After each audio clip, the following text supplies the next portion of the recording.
교수. 정착식 교수는 앞에서 배운 상황학습의 문제의식에서 출발합니다. 상황학습에서는 이렇게 생각했어요. 학생이 지식을 실제 상황과 분리해서 배우면 시험에서는 정답을 맞힐 수 있어도 실제 문제 상황에서는 그 지식을 제대로 활용하지 못할 수 있다. 그래서 지식은 실제로 사용되는 맥락 속에서 배워야 하고, 그런데 여기서 한 가지 문제가 생깁니다. 실제 상황을 제공한다고 해서 단순히 짧은 사례 하나를 보여주고 끝낸다면 학생이 정말 그 상황 속에서 충분히 사고하고 문제를 해결한다고 볼 수 있을까요? 예를 들어 정보 수업에서 교사가 이렇게 말을 해요. 어느 학생의 컴퓨터가 인터넷에 연결되지 않았습니다. 원인을 찾아봅시다. 물론 실제적인 상황이긴 합니다. 하지만 문제 상황이 너무 짧고 단순하면 학생은 교사가 이미 준비한 몇 가지 정보만 확인하고 바로 정답을 찾을 수도 있어요. 정착식 교수에서는 여기서 한 단계 더 나아갑니다. 학생에게 장편적이고 복선적으로 배열된 맥락적 상황, 즉 여러 정보와 사건이 얽혀 있는 거시적 맥락을 제공하는 거죠. 학생은 이 큰 상황에 자신의 학습을 정착, 즉 닻을 내리고 그 안에서 문제를 해결합니다. 그래서 영어로는 anchored instruction이라고 합니다. 배가 바다 위에 떠다니다가 닻을 내리면 한 곳에 자리 잡듯이 학생의 학습도 하나의 풍부한 실제 상황에 닻을 내린다고 생각하면 됩니다. 닻을 내립니다. 예를 들어 정보 수업에서 이런 상황을 제공해 보겠습니다. 학교 축제를 앞두고 학생회에서 온라인 축제 안내 시스템을 만들었어요. 그런데 행사 당일 여러 문제가 발생합니다. 어떤 교실에서는 인터넷에 접속이 되지 않고 어떤 컴퓨터에서는 학교 홈페이지는 열리지만 외부 사이트는 접속되지 않습니다. 또 일부 학생의 태블릿은 와이파이에 연결되었지만 축제 서버에 접근하지 못합니다. 학생들에게는 학교 네트워크 구조도 각 컴퓨터의 IP 설정 화면, 서버 상태 화면, 학생 인터뷰 영상, 네트워크 관리자와의 대화 자료 등이 함께 제공됩니다.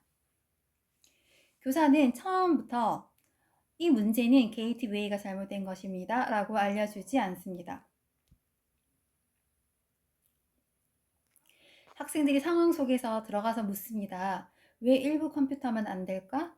인터넷 자체가 안 되는 것과 특정 서버만 안 되는 것은 원인이 다르지 않을까? 이 IP 주소들은 같은 네트워크에 있는 걸까? 학생들은 문제를 해결하기 위해 필요한 정보를 스스로 찾아야 합니다. 어떤 자료가 중요한 정보인지 판단하고 필요 없는 정보는 제외하며 여러 정보를 서로 연결합니다. 바로 이것이 정착식 교수에서 중요한 부분입니다. 정답을 찾기 위한 정보가 교사의 설명 속에 순서대로 정리되어 있는 것이 아니라 실제 상황 속에 흩어져 있는 거죠. 학생은 그 상황을 탐색하면서 무엇이 문제인가? 문제를 해결하려면 어떤 정보가 필요하지? 그 정보는 어디에서 찾을 수 있지?를 스스로 판단해야 합니다. 그래서 정착식 교수는 단순히 실제적인 사례를 보여주는 방법이 아니라 복잡한 문제 상황 속에서 학습자가 필요한 자료와 정보를 능동적으로 찾고 활용하도록 하는 교수 방법이에요.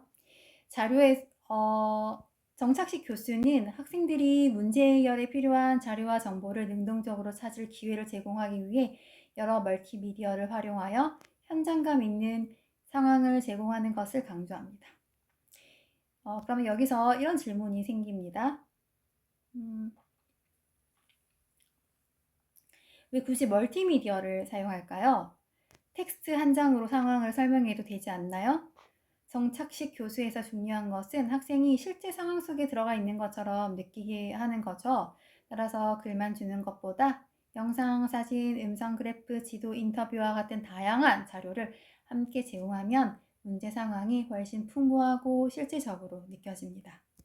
예를 들어 학생이 학교 네트워크 문제를 해결한다고 해보죠. 교사가 문제의 설명문 한 장만 주는 것이 아니라 네트워크 관리자 인터뷰 영상, 네트워크 IP 설정 화면, 학교 네트워크 구조도, 학생들의 오류 신고 내용, 서버의 접속 기록 등을 함께 제공합니다. 학생들이 이 자료들을 살펴보면서 이 학생의 말은 중요한 단서일까? 이 로그에서 이상한 부분은 어디지? 이 네트워크 구조와 IP 주소를 연결해보면 어떤 문제가 보이지? 라고 생각해요.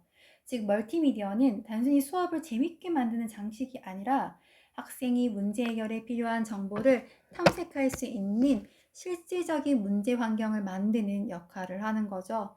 그리고 정착식 교수의 또 하나의 중요한 특징은 하나의 큰 맥락을 장기간 경험한다는 겁니다.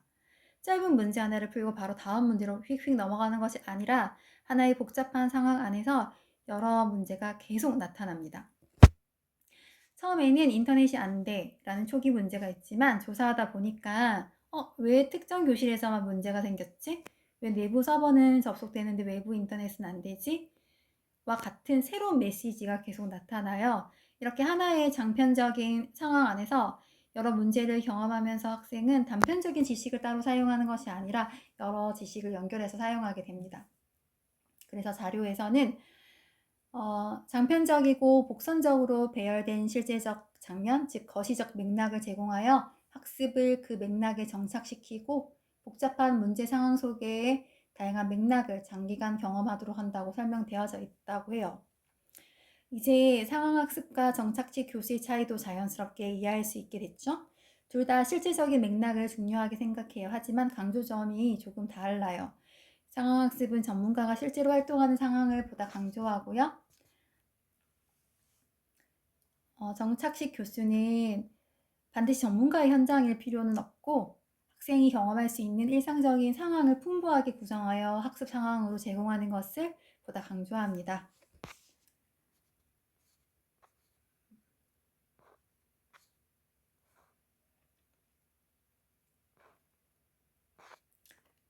시험장에 떠올릴 핵심 키워드 정착식 교수, anchored instruction이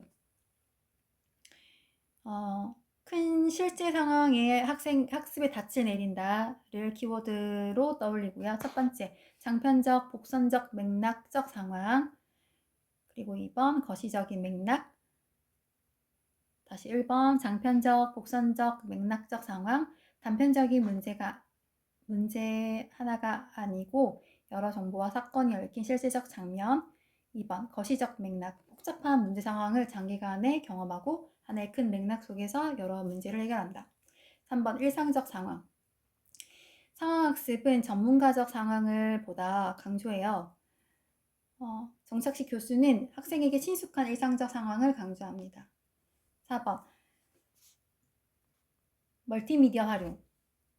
영상, 사진, 음성, 자료 등을 활용하고 현장감 있는 문제 상황을 제공해요. 5번째, 능동적인 정보 탐색. 학생이 자료와 정보를 교사가 모두 설명하지 않고